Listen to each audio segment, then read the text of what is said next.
Standard design और tools को major किया जा सकता है, और इसको हमने कहा कि इसको इंटरप्रेट कर सकते हैं, ठीक है, और इसको एग्जामिन इसको मेजर भी कर सकते हैं और इंटरप्रेट और एक्सप्लेन भी कर सकते हैं, और ये उनके एक्चुअल में रिसर्च फिलॉसफीज है। अब अगर आपसे ये कोई कहे कि अजम्पशंस जो है रिसर्च फिलॉसफी की अजम्पशंस एक्चुअल में वो हर एक डिफरेंट है, लेकिन ऐसा नहीं है, वो सारी अजम्पशंस इकट्ठी होती हैं तो फिर कोई एक रिसर्च फिलॉसफी बनती है। अभी हमने कहा कि एपिस्टेमोलॉजी के बाद हम लिखते हैं कि मेथोडोलॉजी, एक्सियोलॉजी और मेथोडोलॉजी। एक्सियोलॉजी का हम यहाँ डिस्कस इसलिए नहीं कर रहे हैं, हमने कहा कि वो तो है सोशल स्टडीज से रिलेटेड है या एंथ्रोपोलॉजी से रिलेटेड है या हिस्ट्री से रिलेटेड है। अगर मेथोडोलॉजी को इनकॉर्पोरेट करें तो ये तो बता दिया गया कि हम इसे मेजर कर सकते हैं और क्वांटिटेटिवली मेजर कर सकते हैं, लेकिन क्वांटिटेटिवली मेजर करने के लिए हमारे पास इसका डिजाइन क्या होगा, इसकी पॉपुलेशन क्या होगी, इसकी सैंपल क्या होगा, इसकी सैंपलिंग टेक्निक क्या होगी, ये सारी चीजें किसमें आएंगी, मेथोडोलॉजी के अंदर। कुछ अंडरस्टैंडिंग डेवलप हुई है फिलॉसफीज के हवाले से। सर वर्ड्स बड़े डिफिकल्ट हैं सर, अभी तो हाँ मिक्स हो जाते हैं, ऐसे खुद से भी होते हैं, पहली दफा तो सुने। तो क्लियर हो गया, जैसे आपने फर्स्ट लेक्चर में बोला था कि आपकी जो क्वालिटेटिव रिसर्च होती है, क्वालिटेटिव, उसमें जो वेरिएबल्स होते हैं वो क्वालिटेटिव से आते हैं। जी वो आपने एक्सप्लेन किया एग्जैक्टली, वो जो है कि अभी कंस्ट्रक्टिविज्म में आपने बता दिया कि वो हमने बिलीफ बिल्ड किया। जी एग्जैक्टली, कि मल्टीपल रियलिटी हर बंदा अपने हिसाब से नॉलेज किसी चीज की रियलिटी के बारे में है कि अच्छा मैं जो है वो इस मोबाइल के बारे में क्या समझता हूँ, क्या जानता हूँ, ये क्या है। आप इसके बारे में थोड़ा डिफरेंट जानते हैं, आप इसके बारे में हो सकता है कि मेरे पास वो फीचर्स भी मेरे ज़हन में ना हो जो आपके ज़हन में हो, और आप इसलिए इसको इतनी इंपॉर्टेंस दे रहे हैं, ये इसको समझ रहे हैं कि ये बहुत जबरदस्त चीज है, ये इसकी एग्जिस्टेंस जो है वो है। अभी मैं आपको ये बता देता हूँ, वेरीफाई कर देता हूँ, ये मैं आपको लेके चलता हूँ इंडक्टिव और डिडक्टिव के अंदर। यू सी, अब इससे आप बताएंगे कि इसमें से जो है वो पॉजिटिविज्म कौन सा है और कंस्ट्रक्टिविज्म कौन सा है। Sir constructivism inductive theory thinking, और सर एरोज जो है वो आपको गाइड कर रहे हैं। यस सर, और सर पॉजिटिविज्म डिडक्टिव थिंकिंग। बात समझे कि थ्योरी या वो जो हमने कहा कि वो सिंगुलर रियलिटी जो जनरल रूल एग्जिस्ट करता है, उसकी बेसिस के ऊपर हमने क्या किया, हाइपोथेसिस बनाया। अभी हमने सपोर्ट्स एक्टिविटी की मैंने आपको एग्जांपल दी है कि उसको हमने पहले क्या किया, इंडक्ट किया। कहां से आया वो ऑब्जर्वेशन से आया था। एक प्रोफेसर के पास 10,000 स्टूडेंट्स पढ़ के गए हैं और वो सपोर्ट्स डिपार्टमेंट का भी हेड रहा है, उसे दोनों का पता है, उसकी ऑब्जर्वेशन से हमने पैटर्न जनरेट किया, पता चला कि सपोर्ट्स एक्टिविटीज स्टूडेंट्स के सीजीपीए को अफेक्ट करती हैं, तो वो हमारे लिए थ्योरी बन गई। अब हमने उसी थ्योरी को वैलिडेट करने के लिए क्या किया है, उसके हाइपोथेसिस जनरेट करके पूरे कंट्री के अंदर फॉरवर्ड कर दिया सारी यूनिवर्सिटीज के अंदर रिस्पांस देने के लिए और उसको वैलिडेट करने के लिए। और फिर हमने जब हाइपोथेसिस डेवलप कर लिए तो फिर हमने ऑब्जर्वेशन लिया। ऑब्जर्वेशन क्या है, यानी लोगों से रिस्पांस कलेक्ट किया है, आपसे पूछा, फलां से पूछा, फलां से क्वेश्चन फिर करवाया, और फिर हमारे पास कंफर्मेशन आ गई कि यस सपोर्ट एक्टिविटी सीडीपीए को कंफर्म करती है या नहीं करती। इसे कहते हैं इंडक्टिव, को कहते हैं this is a theory building approach और this is a theory testing approach. Sir दोनों चीजें बिल्कुल सेम है, बस सिर्फ एरोस का फर्क है। हाँ मतलब सेम है, लेकिन आइडिया आपको समझ, कॉन्सेप्ट समझ आ गया। यस सर, यहाँ पे हम थ्योरी बनाते हैं, जब भी थ्योरीज बनती है वो इसी तरह से बनती है। आपने देखा कि थ्योरी बनती है और उसके बाद उसका क्रिटिक होता है, फिर उस क्रिटिक का रिस्पांस होता है, और क्रिटिक होता है कि लेट्स से हमने थ्योरी डेवलप की और उसके बाद जो है वो हमने उसे जनरलाइज कर दिया। जब जनरलाइज किया तो फिर और ऑथर्स और फिलोसोफर्स ने उसके अंदर देखा, और यकीनन ये बात याद रखें कि थ्योरी बिल्ड करना या डेवलप करने के लिए वो जब साइंटिफिक की बात कर रहे थे या सिस्टमैटिक की बात कर रहे थे, तो रिसर्च के अंदर सिस्टमैटिक और साइंटिफिक हो कि कोई प्रोसीजर या कोई प्रोसेस जो है वो आप निगलेक्ट नहीं किया और आप रिसर्च एक्सपर्ट हैं, तो फिर हम कह सकते हैं कि आपने जो थ्योरी बिल्ड किया है वो कोई 70, 80, 90% ठीक होगी। जो क्रिटिक आता है उससे फिर आपको पता चलता है कि कहीं ना कहीं आपने इसके अंदर मिस्टेक की है, जिसकी वजह से आपकी थ्योरी जो है वैलिड थ्योरी नहीं है। सर जो क्रिटिक आता है सर, उसने भी तो कोई रिसर्च की होगी, कुछ किया होगा सर, उसकी भी कोई वैलिडेशन वाला कुछ होगा सर।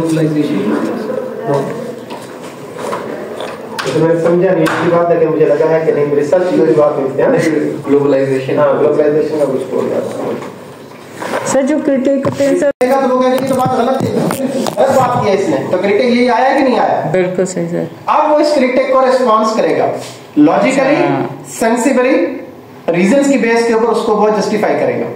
और देखिए जब यूनिवर्सल ट्रूथ बनते हैं तो इस फेज के लिए गुजरने के लिए आपको मालूम है कि ये सिर्फ किसी एक कंट्री या एक सोसाइटी का डाटा देके उसको यूनिवर्सल ट्रूथ नहीं बनाया जा सकता।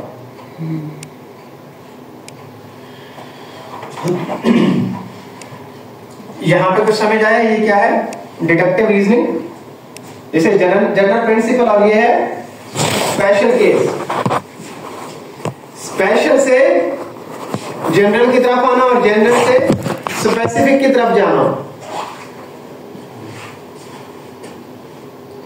जनरलाइजेबिलिटी अभी हमने कहां से क्रिएट की है? पहले जो हमारे पास थी, हम 3 लोगों की जो आई मीन इंटरप्रिटेशन थी, अंडरस्टैंडिंग थी किसी भी फिनोमेना के हवाले से।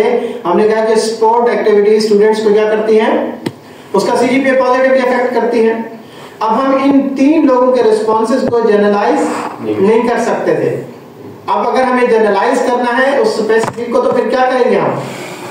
उसके लिए हम डिडक्टिव अप्रोच यूज करेंगे और फिर हम क्वेश्चनियर बना के उसको, उसके मेजर वो क्या उसे कहते हैं, उस यानी स्पोर्ट्स एक्टिविटीज के जो है वो आइटम्स बना के, क्वेश्चन बना के प्लॉट करेंगे और रिस्पॉन्स लेंगे, जिससे हम उसको मेजर कर रहे होंगे, हमें पता चलेगा कि मेजॉरिटी के बारे में क्या कहते हैं। ठीक है, इसका मतलब है कि यहां से हमने स्पेसिफिक किया तो हमने डिडक्टिव अप्रोच की, और अगर हमने इस स्पेसिफिक से जनरल की तरफ का वो जो ऑब्जर्वेशन थी हमारी कि यस स्टूडेंट्स की जो को-करिकुलर एक्टिविटीज हैं या जो स्पोर्ट्स एक्टिविटीज है वो उसकी परफॉर्मेंस को, सीजीपीए को अफेक्ट करती है, तो वो क्या, वो स्पेशल केस था और उसको हमने जनरलाइज बनाने की कोशिश की है, उसको यूनिवर्सल ट्रुथ बनाने की कोशिश की है। I start with theory, I confirm my hypothesis, I tend to do quantitative research। और डिडक्टिव में कौन सी रिसर्च यूज होगी? अब अगर आप देखें तो ये देखिए, पॉजिटिविज्म, इससे क्या आया हमारे पास? इसके बाद हमारे पास आया है नहीं डिडक्टिव, क्वांटिटेटिव,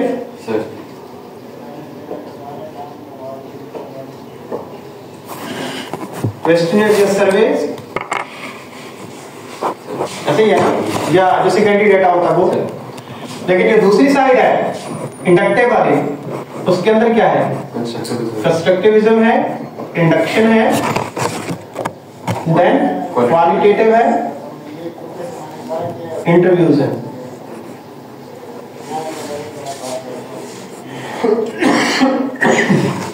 और हमें जैसे मैंने आपको बताया कि इंटरव्यूज या ये इंडक्शन इसलिए होती है कि अगर कोई ऐसा फिनोमेना सोसाइटी के अंदर प्रिवेल करता है तो हम पर्टिकुलरली उस इंडिविजुअल से पूछते हैं जो एक्सपीरियंस होता है, जो नॉलेज रखता है। वो जो हम विजडम की बात शुरू में हमने किया, फिलॉसफी की, फिलोसोफर है वो। फिलोसोफर क्या है कि उसकी किसी भी सब्जेक्ट मैटर के ऊपर उसकी अंडरस्टैंडिंग इतनी स्ट्रांग है, उसकी ऑब्जर्वेशन है, उसकी फीलिंग्स हैं, या जितने बाकी हमने एस्पेक्ट्स, इसका मतलब है कि उन सब एस्पेक्ट्स के पॉइंट ऑफ व्यू से वो एक्सपर्ट है, तभी वो अपनी नई ओपिनियन देता है।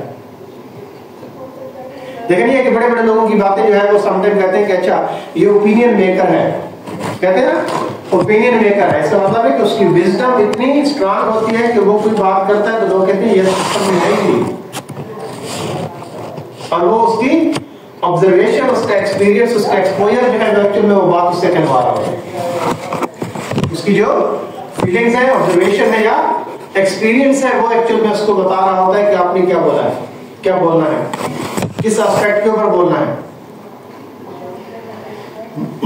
सर ये लास्ट में आपने क्या लिखा हुआ है? क्वालिटी, इंडक्टिव, क्वालिटी और ये क्वालिटेटिव लिखे थे मैंने, क्वालिटेटिव और इंटरव्यूज लिखे हैं मैंने। अच्छा इंटरव्यू, राइटिंग मेरी इतनी अच्छी नहीं है इसको आप खुद ही समझेंगे, को इंटरप्रेट करेंगे।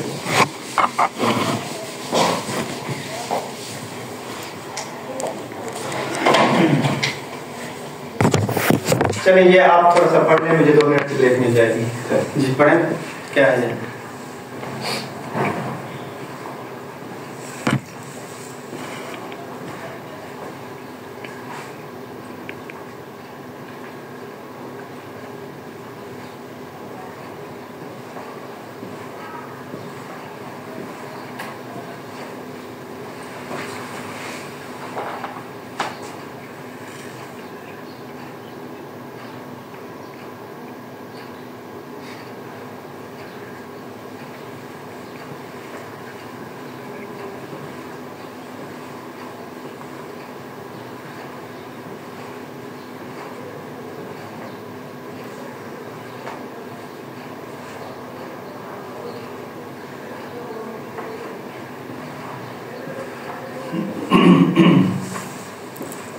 मेरी ये ऑब्जर्वेशन है, आपकी बात नहीं कर रहा है क्योंकि आप तो जिस क्लास में हैं और जिस मेजॉरिटी के लेवल के ऊपर हैं तो ऐसा सोचा नहीं जा सकता विधवे। तो जो अंडर ग्रेड्स के स्टूडेंट्स हैं, अब हमारी ऑब्जर्वेशन ये है कि वो जो असाइनमेंट लिखते हैं एक्चुअल में वर्ड में लिख के आते हैं, अदर देन जो हैंड राइटिंग जो मैनुअल होती है, तो हमें होता है कि ये चैट जीपीटी से ही बना के आए होंगे, ऐसे ही है ना। तो अब चैट जीपीटी के आने से ये ऑब्जर्वेशन जो है वो क्रिएट होगी। क्यों मेरे ज़हन में आया कि ये वहां से आई होगी? उसकी वजह ये है कि अगर मेरी क्लास के हर क्लास के 60 स्टूडेंट्स में से 50-55 स्टूडेंट्स के असाइनमेंट जब मैं टर्निटिन के अंदर डालता हूं तो वो कहता है कि ये 100% एआई से आया है, ठीक है। तो अब ये मेरा क्या एक्सपीरियंस है, मेरा ये एक्सपीरियंस है जो मैं खुद अपनी आंखों से देख रहा हूं। अब मैंने ओपिनियन ये रखी है कि जो भी स्टूडेंट अब इसको असाइनमेंट इस तरह की देंगे तो वो चैट जीपीटी से तैयार करके आएगा। तो मैंने क्या कर दिया, मैंने ये इंडक्शन कर दिया, एक नई चीज बता दी है। अब इसके ऊपर लोग क्या करेंगे, अब इसके ऊपर जो है वो बहुत वाइड रेंज के अंदर जो है वो लोगों से रिस्पॉन्स लेने की कोशिश करेंगे। अब अगर तो वो बात सही निकली, मेजॉरिटी लोगों ने कहा कि यहाँ यस ऐसा, ये सारे प्रोफेसर यूनिवर्सिटी के पूरे पाकिस्तान के अंदर कहते हैं कि यस हम भी यही एक्सपीरियंस कर रहे हैं, तो फिर इसका मतलब है कि वो क्या हो जाएगा, इस सोसाइटी के लिए पर्टिकुलरली यूनिवर्सल ट्रूथ हो गया कि नहीं हो गया? उसको जनरलाइज हमने कर दिया, किसी एक बंदे के एक्सपीरियंस ने उसको जनरलाइज कर दिया, 10 लोगों के या ग्रुप ऑफ पीपल ने उसको जनरलाइज कर दिया। इस फिनोमेना के ऊपर मैं इसी यूनिवर्सिटी के 5 लोगों 10 प्रोफेसर का जो है फोकस ग्रुप बना के पूछ लेता हूं, अगर सब यही राय देते हैं तो इसका मतलब है कि ये क्या है, एक नई इंडक्शन की हमने एक नई चीज जो है वो ली है, उसके बाद फिर हम उसको टेस्ट कर सकते हैं। हमारी ऑब्जर्वेशन थी, उस ऑब्जर्वेशन से हमने लोगों को फर्दर भी मुझे जो लगता था कि ये जो लोग हैं इनसे फर्दर पूछा जा सकता है, ये असाइनमेंट्स देते हैं और ये प्लेजरिज्म भी चेक करते हैं अगर, तो इनका क्या रिस्पॉन्स है। उससे फिर मैंने पैटर्न जनरेट किया कि यस ये चीज एग्जिस्ट करती है और ये थ्योरी बन गई है। अब ये आमतौर पर स्टूडेंट्स को इस तरह असाइनमेंट देनी नहीं चाहिए। अब फिर उसको अगर पूरी कम्युनिटी पूरी सोसाइटी के अंदर देखना, ये तो हमें एक यूनिवर्सिटी की बात हम कर रहे थे, अगर हम पूरे पाकिस्तान के अंदर देखना चाहते हैं तो फिर हमें अब उससे रिलेटेड जो है वो क्वेश्चन करना चाहिए बाकी यूनिवर्सिटीज के प्रोफेसर से, क्या वो इस बात को वैलिडेट करते हैं या नहीं करते। तो अब हमने क्या किया कि उस जनरल बात को वैलिडेट करने की कोशिश की और जनरलाइजेबिलिटी उसकी बढ़ाई है, उसे यूनिवर्सल ट्रुथ बनाने की कोशिश की।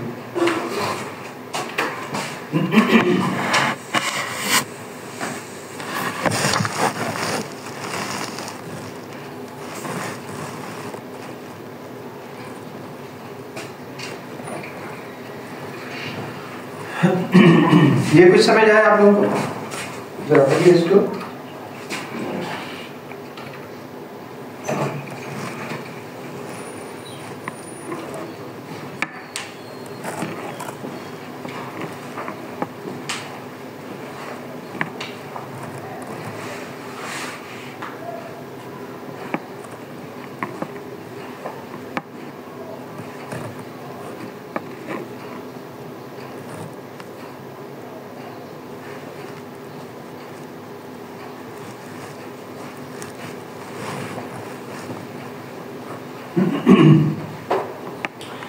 ये वाला जो वो है पॉइंट है, ये है डिडक्टिव का। ऊपर तो दोनों सेम है कि नहीं है? और क्वालिटेटिव के अंदर हमेशा हम आंसर लेते हैं हाउ एंड व्हाई का, ऐसा क्यों है, ठीक है, हाउ एंड व्हाई का आंसर। जबकि डिडक्टिव के अंदर हम पूछते हैं कि ये क्या है, व्हाट इज दिस, ठीक है। तो हाउ एंड व्हाई का आंसर लेने के लिए हम क्वालिटेटिव रिसर्च यूज करते हैं। हम कह रहे थे कि रियलिटी एग्जिस्ट करती है, तो कैसे एग्जिस्ट करती है, ठीक है। तो फिर उसके लिए हम मेथोडोलॉजीज फर्दर डिजाइन करते हैं।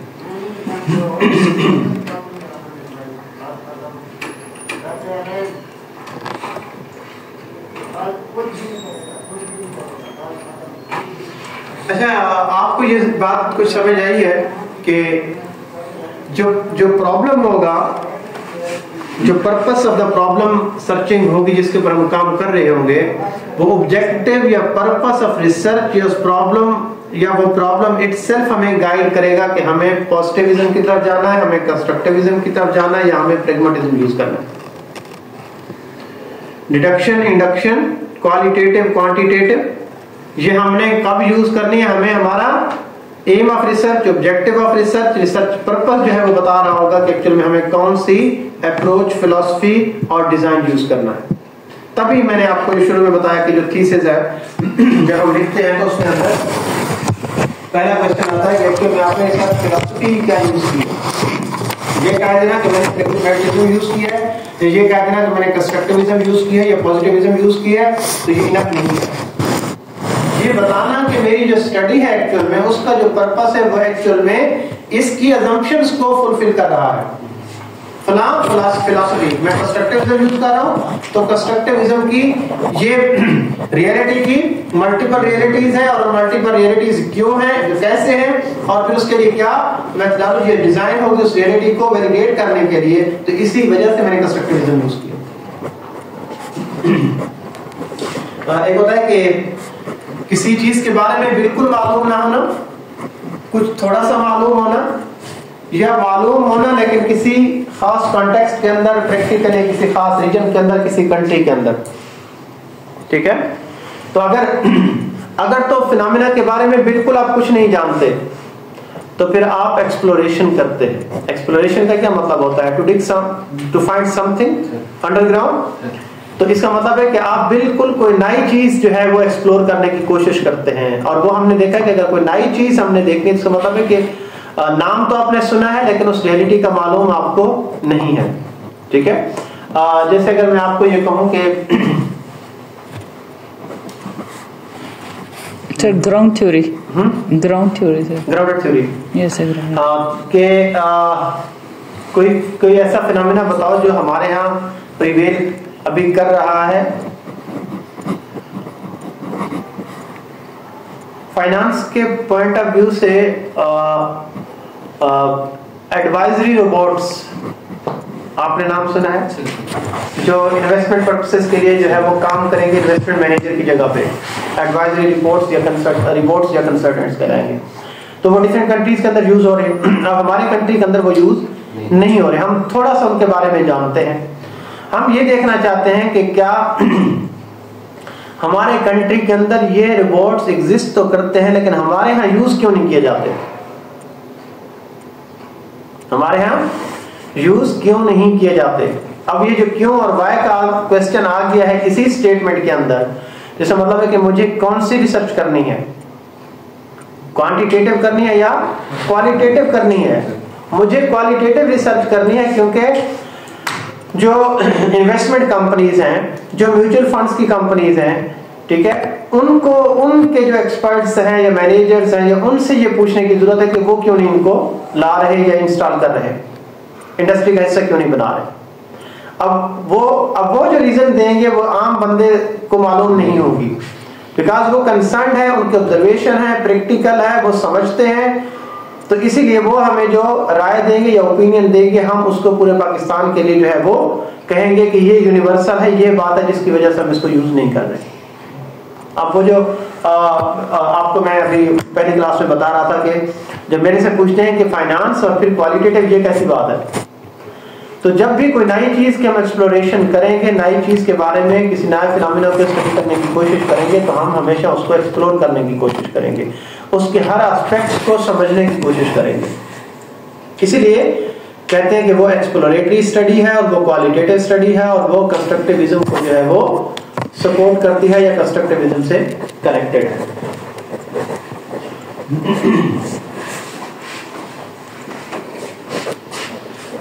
अभी जो मैंने आपको बताया है, आई मीन एक वर्ड यूज होता है रिसर्च पैराडाइम। रिसर्च पैराडाइम कभी सुना है नाम? हाँ, रिसर्च पैराडाइम। तो मैंने बताया था ना ये क्या होता है? मैंने बताया था कि रिसर्च पैराडाइम कहते हैं कि रिसर्च का पाथ कैसे है, कैसे रिसर्च कंडक्ट करना है, उसको रिसर्च पैराडाइम कहते हैं। ठीक है, और उसके कुछ फ्रेमवर्क हैं, उसके कुछ फ्रेमवर्क हैं, वो हम डिस्कस करते हैं। आप रिसर्च फिलोसफीज का बता रहे थे सर, वो पैराडाइम्स हैं। हाँ, रिसर्च, हाँ मैंने कहा उसको पैराडाइम्स भी कहते हैं और उसको साथ में जो है वो रिसर्च फिलोसफी भी कहते हैं। तो यहाँ पे देखें कि वो जो हमने अभी पढ़े हैं, क्या उसे कहते हैं, कंस्ट्रक्टिविज्म पढ़ा है, पॉजिटिविज्म पढ़ा है और क्या उसे कहते हैं, प्रैग्मेटिज्म पढ़ा है। इसकी डिफरेंट और भी नेम्स हैं, उसको हम जरा देखते हैं कि क्या क्या है।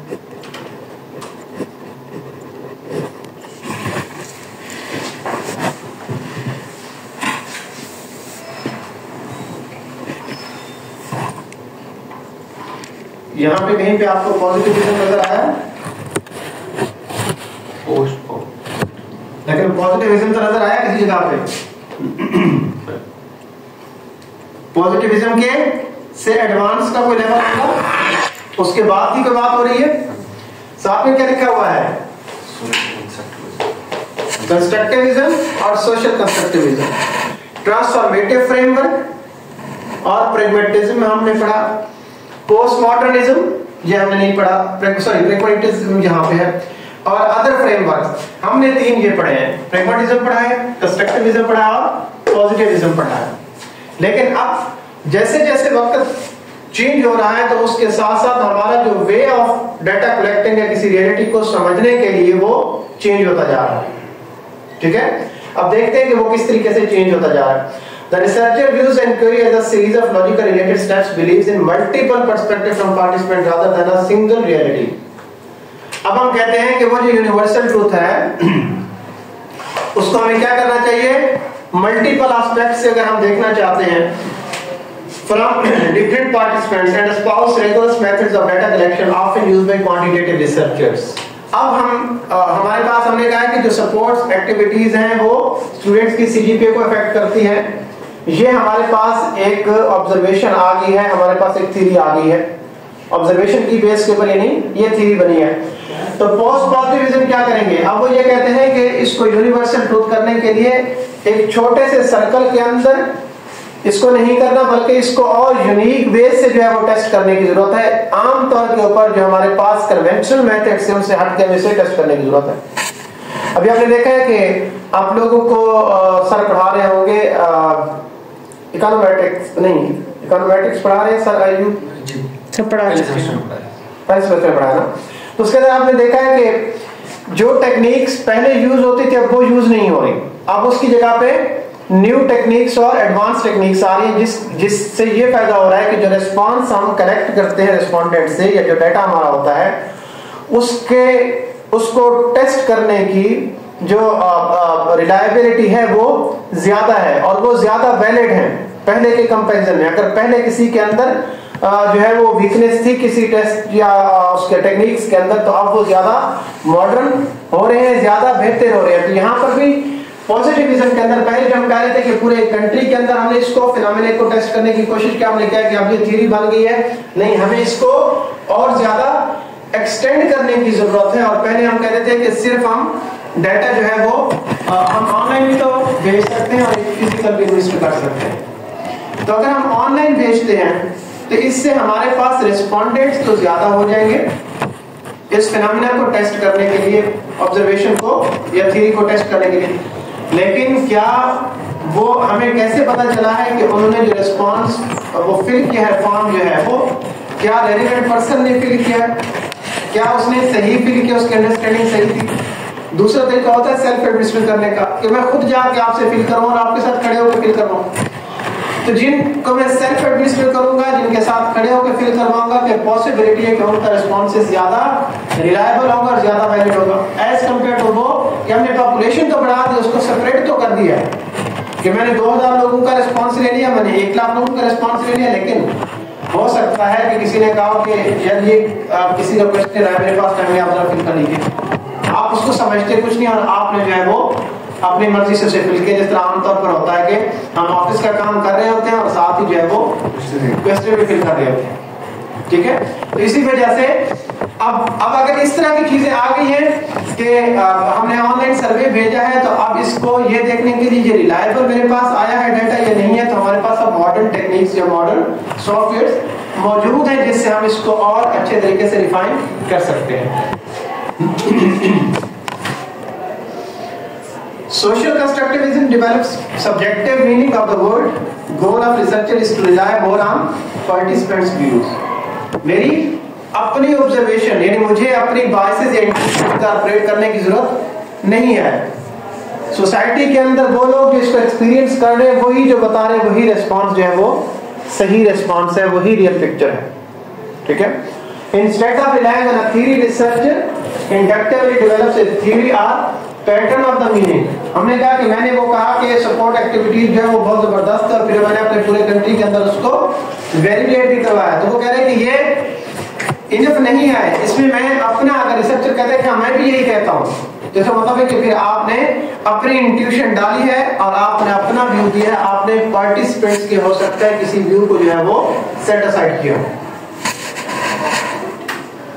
Transformative framework basic tenet knowledge is not neutral and it reflects the power and social relationship within a society.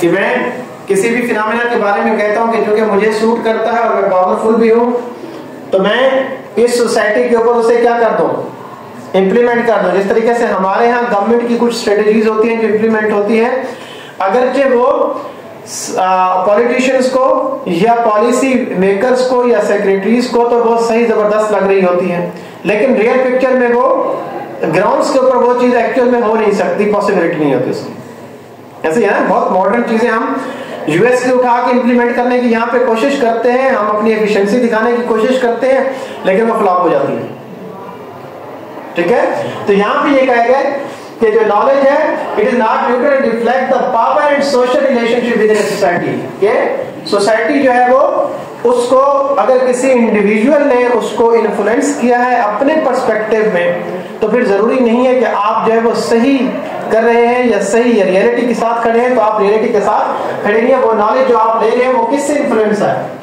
वो पावर से है। आपके ऊपर किसी ने कोई चीज जो है वो इम्प्लीमेंट कर दी है और आपसे जब अब मैं रिस्पॉन्स करता हूं तो आप सोचते हैं कि अच्छा ऐसा है कि मैं जिस ऑफिसर के नीचे काम करता हूं, अगर अब वो जो कह रहे हैं कि मुझे वही बात करनी है, अगर मैं ये बात अपनी विल या अपनी ऑब्जर्वेशन दूंगा तो फिर इसका मतलब है कि निकाल दिया जाऊंगा। तो इसका मतलब यह है कि मैं उसकी पावर या उसकी इन्फ्लुएंस की वजह से जो रिस्पॉन्स दे रहा हूं दैट इज नॉट न्यूट्रल और इंडिपेंडेंट नहीं है, उसके अंदर बायसनेस मौजूद है। किसका इन्फ्लुएंस? उस पावर का, उस सोशल रिलेशनशिप का जिस सोसाइटी के अंदर आप रहते हैं। हो सकता है कि आप नॉन मुस्लिम कम्युनिटी में रहते हो और ऐसी कोई रिसर्च हो रही है जिसके ऊपर अब आपको रिस्पॉन्स करना है, नॉन मुस्लिम को फेवर करनी है, अगर आप नहीं करते तो सोसाइटी से निकाल बाहर किए जाएंगे। तो आप क्या करते हैं, आप अपनी इंडिपेंडेंट ओपिनियन नहीं दे सकते। So qualitative research should have an agenda to bring reform in marginalized groups. अब इसके अंदर हम क्या करते हैं कि जब हम मल्टीपल लोगों से रिस्पांस लेने की कोशिश करते हैं तो उसमें कुछ लोग वो होंगे जो पावर या सोशल रिलेशनशिप की वजह से इन्फ्लुएंस होंगे, लेकिन कुछ ग्रुप्स ऐसे होंगे जो अपनी इंडिपेंडेंट राय भी दे रहे होंगे। तो वो क्या हो जाएगा, वो रिसर्च की जो फाइंडिंग्स है वो मार्जिनलाइज्ड हो जाएगी, बैलेंस्ड हो जाएगी। कि कुछ तो चलो इन्फ्लुएंस कर रहे थे तो 100% नहीं तो 50-50 की रेशियो हो जाए। कुछ 50% लोग ये कह रहे हैं कि हाँ ये बात सही है, ये फिनोमेना सही है, दूसरे कह रहे हैं 50% ये सही नहीं है। लेकिन अगर सारे पावर और सोशल रिलेशन के इन्फ्लुएंस की वजह से उनका इम्पैक्ट होता तो फिर क्या होता? 100% ने कहा कि ये फिनोमेना इस तरह का है, इसकी ये सिचुएशन है।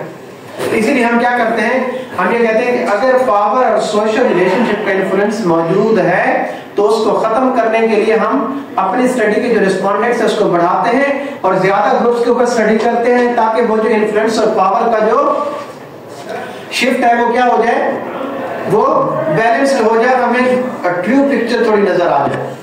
अब देखें, आप प्रोविंस ऑफ पंजाब से रिस्पांस लें पॉपुलेशन और एक रिस्पांस बलूचिस्तान से लें तो कितना डिफरेंट होगा? ऐसे ही है ना। अगर हमने सिर्फ बलूचिस्तान से लिया, किसी इंटरनेशनल जो है वो एजेंसी को जो है वो देने के लिए क्या उसे कहते हैं, कोई सपोज करते हैं, हम कहते हैं कि जो ये जो टेररिस्ट ग्रुप्स के हवाले से है, या हम ये कहें कि बल्कि जो वेल्थ की डिस्ट्रीब्यूशन के हवाले से कंट्री के अंदर, तो अगर एक रिस्पांस लिया जाए किसके पास से, बलूचिस्तान से लिया जाए, तो उनका रिस्पांस बिल्कुल डिफरेंट होगा और वो रिस्पांस हमारी हुकूमत के लिए नेगेटिव रोल प्ले करेगा किसी एजेंसी को देने के लिए। ऐसा है कि नहीं है? अब उसको एजेंसी को देना है तो गवर्नमेंट क्या करेगी, उस रिस्पांस को मार्जिनलाइज करने की कोशिश करेगी, तो फिर बाकी प्रोविंसेस से भी रिस्पांस लेना पड़ेगा ताकि उसका जो इन्फ्लुएंस है वो क्या हो, कम हो जाए, मार्जिनलाइज हो जाए। इसे हम कहते हैं कि ये क्या है, ये ट्रांसफॉर्मेटिव फ्रेमवर्क है ताकि अगर किसी पावर की वजह से या सोशल रिलेशनशिप्स की वजह से रिस्पॉन्सेज ऑफ द रिस्पोंडेंट्स क्या होते हैं, अफेक्ट होते हैं, रियलिटी को समझने के लिए, अंडरस्टैंड करने के लिए, तो हम फिर क्या करते हैं, उसे मार्जिनलाइज करने की कोशिश करते हैं।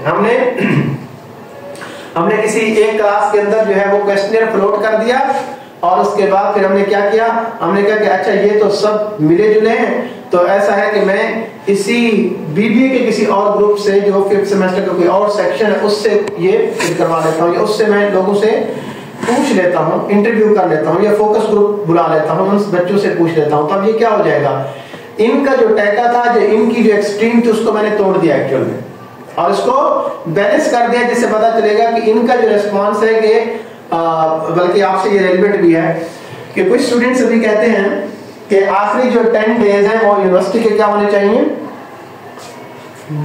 घर पे गुजारने चाहिए रमजान के, ऐसे ही है। और कुछ स्टूडेंट्स कहते हैं कि नहीं बस ठीक है, रूटीन में आ रहे हैं, घर बोरिंग होती है और ये वो इस तरह से ना। तो इस कॉन्टेक्स्ट में जब हम रिस्पांस लेने की कोशिश करते हैं तो एक ग्रुप ऐसा है जो 100% यही कह रहा है कि आखिरी 10 डेज जो है वो हमें तकाब पे बैठना और कहीं बैठना, तो मतलब है कि हमें छुट्टी मिल जाए और हमें यूनिवर्सिटी ना आना पड़े। अब इसी क्लास के अंदर वो सब लोग और सब ग्रुप बैठा हुआ है। अच्छा, लेकिन मैं ये चाहता हूं कि एक्चुअल में ये तो बात सही नहीं है, तो कुछ ना कुछ रिस्पांस अगर ये बैलेंस हो जाए तो फिर मैं कोई अपना डिसीजन या स्ट्रेटेजी बनाने के लिए जो है वो मुझे ऑथेंटिक एविडेंस या सपोर्ट मिल जाएगी या मुझे एक रीजन मिल जाएगी। तो मैं क्या करता हूँ, मैं एक ग्रुप के पास जाता हूँ जो एक्चुअल में इनके साथ एग्री नहीं करता, मैं उनसे भी रिस्पांस फिल करवा लेता हूँ। अब जब डिसीजन या स्ट्रेटेजी बनाऊंगा तो मैं क्या करूंगा, मेरे पास लॉजिक होगी कि एक्चुअल में मैंने उनको मार्जिनलाइज कर दिया। मैं कहूँगा अच्छा, अगरचे आपकी स्ट्रेंथ 60% के, लेकिन 40% वो लोग भी तो हैं जो यूनिवर्सिटी आना चाहते हैं, या 45% जो है वो उनकी स्ट्रेंथ है और 55% आपकी स्ट्रेंथ है, तो अब मेरे पास जस्टिफिकेशन आ गया, मैंने उसको मार्जिनलाइज कर दिया है इस बेसिस के ऊपर, ताकि मैं अपने अंडरस्टैंडिंग या अपनी स्ट्रेटेजी को या डिसीजन को क्या कर सकूं, यानी उसको वो जो रियलिटी या वो प्रॉब्लम है उसको थोपने के लिए या उसको उसकी रियलिटी को वैलिडेट करने के लिए मेरे पास कुछ ना कुछ जवाब जो है वो क्रिएट हो जाएगा, मेरे पास रीजंस आ जाएंगे उसकी। इसलिए मैं क्या करता हूं, मैं ट्रांसफॉर्म करता हूं इन दो सिचुएशंस को मार्जिनलाइज करने के लिए। तो फिर अपनी मेथोडोलॉजी क्या यूज करता हूं, क्वालिटेटिव रिसर्च क्या यूज करता हूं कि आपका रिस्पांस डिफरेंट है, आप डिफरेंट कह रहे हैं, आप डिफरेंट कह रहे हैं, तो आप आपस में क्या हो जाएगा, मार्जिनलाइज हो जाएगा। Voice of participation had through the research. Postmodernism, knowledge claims must be set within the. अच्छा, ऐसा है कि अगर आप लोग ये 2-3 पढ़ लेंगे तो कोई हर्ज तो नहीं है? नहीं।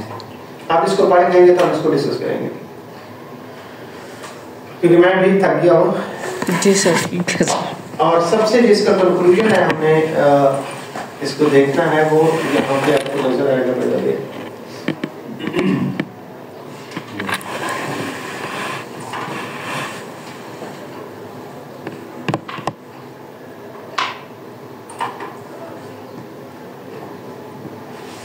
टॉप पे नजर आ रहा है ना? पॉजिटिविज्म, एम्पिरिसिज्म,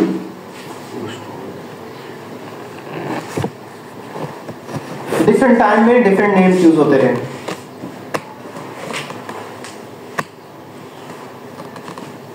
पॉजिटिविज्म या पॉजिटिविस्ट या एम्पिरिसिस्ट।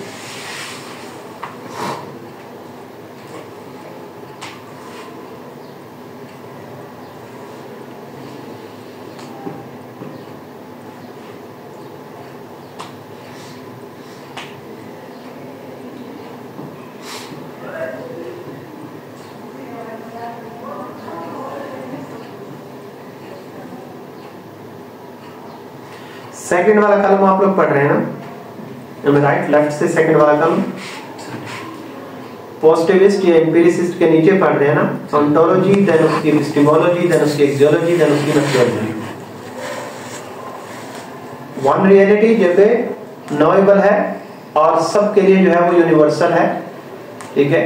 अब उसको हमने क्या करना है, उसको चेक करने के लिए ये रियलिटी एग्जिस्ट करती है या नहीं करती है, तो हम मफरूजे की बेस के ऊपर उसे टेस्ट करेंगे और उसका इंपीरिकल रिसर्च जो है वो उसके ऊपर कंडक्ट करेंगे, ठीक है। रिस्पॉन्सेज लेंगे, क्वांटिटेटिव रिसर्च करेंगे और इसके अंदर हमने एक्सियोलॉजी कंसीडर नहीं करनी, क्योंकि इसमें हमने गुड और बैड की और जो दूसरी थी जो उसकी एस्थेटिक जो पॉइंट ऑफ व्यू था उसको हमने कंसीडर नहीं करना, ठीक है।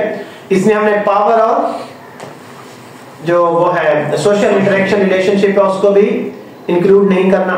मेथोडोलॉजी क्या है इसकी, correlational studies, quantitative studies, hypothesis development, hypothesis testing, ये डीकंटेक्चुअलाइज कि वो जो बात हम कह रहे थे कि सपोर्ट एक्टिविटीज हैं वो उसको अफेक्ट करती है या नहीं, तो अब हम उसे डीकंटेक्चुअलाइज करना चाह रहे हैं, उसे कंफर्म करना चाह रहे हैं कि ये एग्जिस्ट करती है या नहीं करती। पोस्ट पॉजिटिविज्म में देखें तो इसे क्रिटिकल रियलिस्ट, पहले क्रिटिकल रियलिस्ट से कहते थे, अब इसे पोस्ट पॉजिटिविज्म कहते हैं। The critical one reality but only probabilistically knowable, possible है कि वो जो कह रहे हैं कि ये यूनिवर्सल ट्रूथ है, लेकिन 100% सब नहीं इसको फॉलो कर रहे या मान रहे। कुछ कहते हैं कि हाँ पॉसिबिलिटी है, मेरा ख्याल है मैं किसी हद तक कह सकता हूं कि ये बात सही है, ये रियलिटी है। अब इसके अंदर जो मैं कह सकता हूं, इसका मतलब अभी इसके अंदर कुछ मार्जिन मौजूद है, अभी गुंजाइश मौजूद है। मैं 100% एग्री नहीं कर रहा, 100% उस रियलिटी के बारे में, उसकी एग्जिस्टेंस के बारे में मुझे मालूम नहीं है। इसका मतलब यहाँ पे सस्पेंस मौजूद है।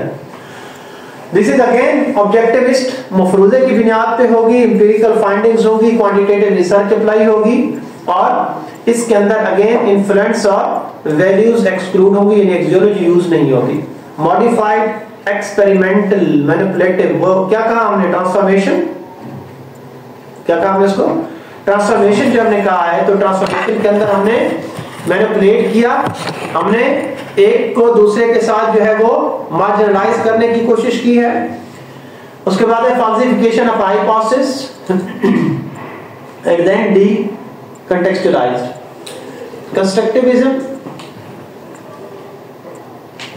हाँ अब देखो बड़ा जबरदस्त उसने वर्ड लिखा है ऑन्टोलॉजी के अंदर, कंस्ट्रक्टिविज्म के नीचे क्या लिखा है, रिलेटिविस्ट।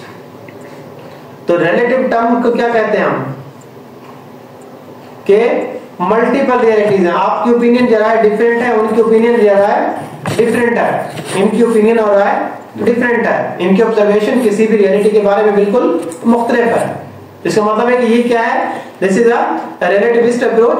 और मल्टीपल सोशली कंस्ट्रक्टेड रियलिटीज, जो हम रियलिटीज डेवलप करते हैं, जो ट्रूथ जो है वो हम डेवलप करते हैं, तो उसके अंदर बहुत सारे लोगों का पॉइंट ऑफ व्यू लेते हैं।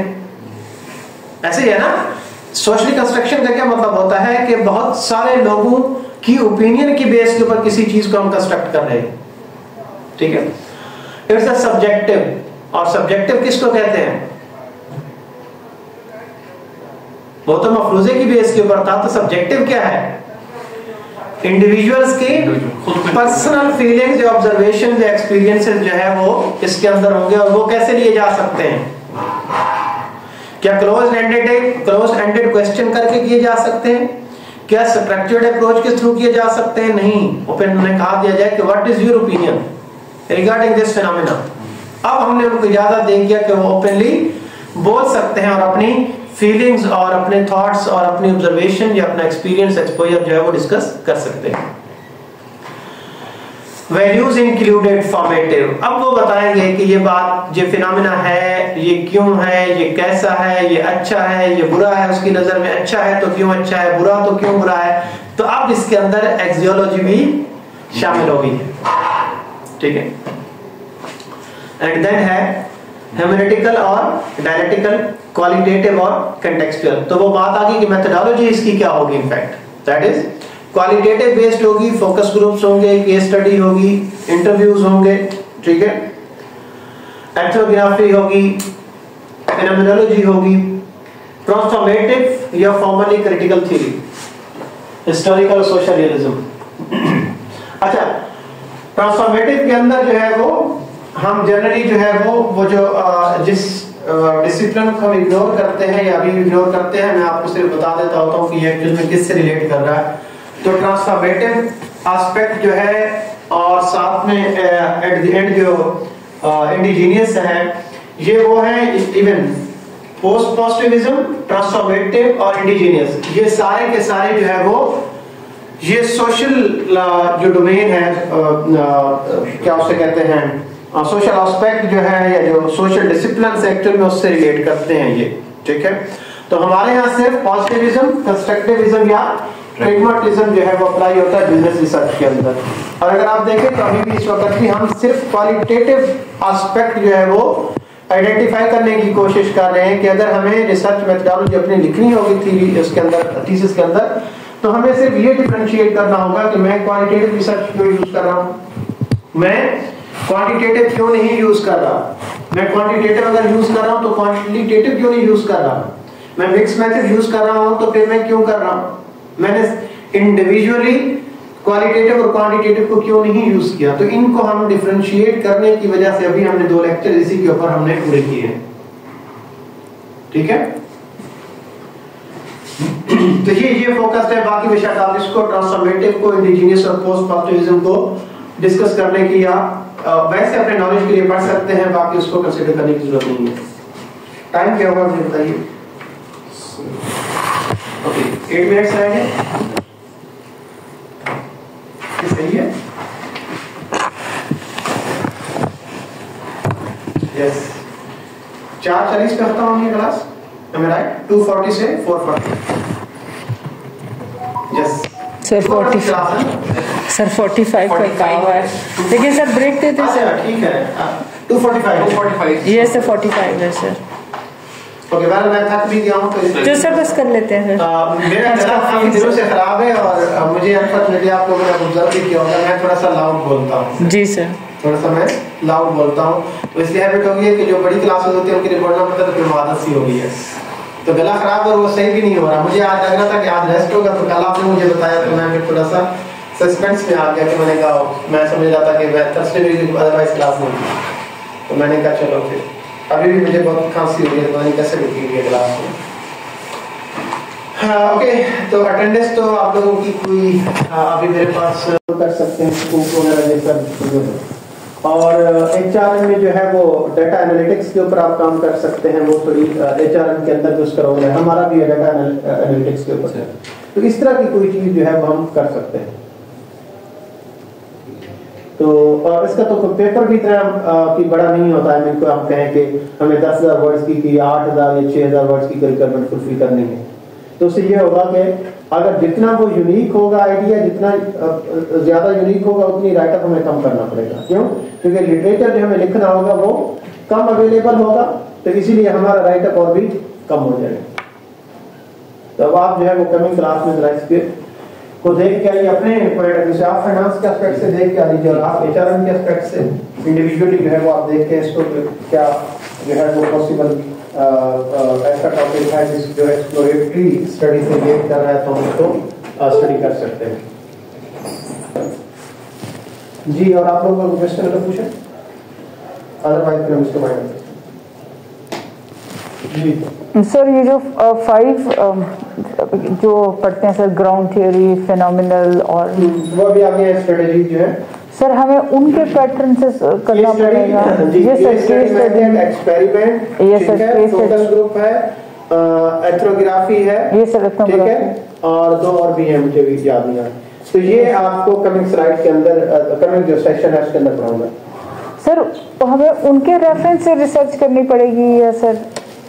नहीं, वो तो डिजाइन है ना, आप लोगों ने अभी ऑनलाइन पढ़ा है ना। जी सर। तो वो डिजाइन के अंदर आते हैं। तो वे ऑफ डाटा कलेक्शन जो है वो किस तरीके जो है, नहीं, इंटरप्रिटेशन जो है या एनालिसिस है डाटा कलेक्शन, उसमें अच्छा हर एक के अंदर थोड़ा सा वे ऑफ डिफरेंट है। मैंने आपको जैसे उस दिन एथनोग्राफी का बताया था शुरू में, जी सर, कल्चर वाला। हाँ, मुझे इंडिविजुअल का इन्वॉल्वमेंट है, इस तरह की चीज। तो उसमें रिसर्चर का और उस सब्जेक्ट के साथ जो रिलेशनशिप है उसकी बेसिस के ऊपर थोड़ा डिफरेंशिएट करेंगे। डाटा कलेक्शन को किस तरह करना है या केस स्टडी स्पेसिफिक हम किस तरह करते हैं, तो हम सेपरेटली जो डिस्कस करेंगे। सर केस स्टडी हो गया तो केस स्टडी बहुत अच्छी चीज है सर। केस स्टडी तो सिर्फ 2 बंदों का या 1 का ही हो जाता है सर केस स्टडी तो। सर केस स्टडी में तो सर सैंपल साइज 1 या 2 होगा सर, या 3 होगा। एग्जैक्टली, लेकिन सैंपल साइज जो 1 होगा जी, वो ऐसे हो सकता है कि आप अगर किसी की जात को एक्सप्लोर करने की कोशिश कर रही हैं तो फिर तो ठीक है। यस सर, ठीक है, तो वो भी हो सकता है। yes. आप किसी सिंगल ऑर्गेनाइजेशन के ऊपर स्टडी करना चाह रहे हैं तब भी उसे हम कहते हैं कि ये केस स्टडी मेथड है। जी, आप किसी स्पेसिफिक सोसाइटी के ऊपर कंडक्ट करने चाह रहे हैं तो तब भी वो केस स्टडी का नाम ले सकते हैं। जी सर, ठीक है ना। लेकिन उसमें भी वो जो आप प्रोसेस की बात कर रही है तो यकीनन उसकी डिटेल या एक इंटरव्यू उसका नहीं होगा, उसकी बाकी चीजें भी होगी, उसकी आर्काइवल जो है वो हमें साथ रखना पड़ेगा कि उसका लिटरेचर उसके बारे में क्या कहता है। अच्छा, जैसे किस तरह किसी पर्सनैलिटी के ऊपर जिस तरह थीसिस लिखा जाता है आपने सुना होगा। जी सर, ठीक है, तो वो जो थीसिस लिखा जाता है किसी की शख्सियत के ऊपर कि अल्लामा इकबाल के ऊपर जो है वो थीसिस लिखा गया है और अल्लामा इकबाल के मरने के बाद थीसिस लिखा गया तो उसका इंटरव्यू तो नहीं हुआ। बिल्कुल सही, लेकिन है तो वो भी केस स्टडी। ठीक है, तो वो जरूरी नहीं है, उसमें हम देखेंगे कि हमें केस स्टडी करनी है या कोई और चिंता करना है।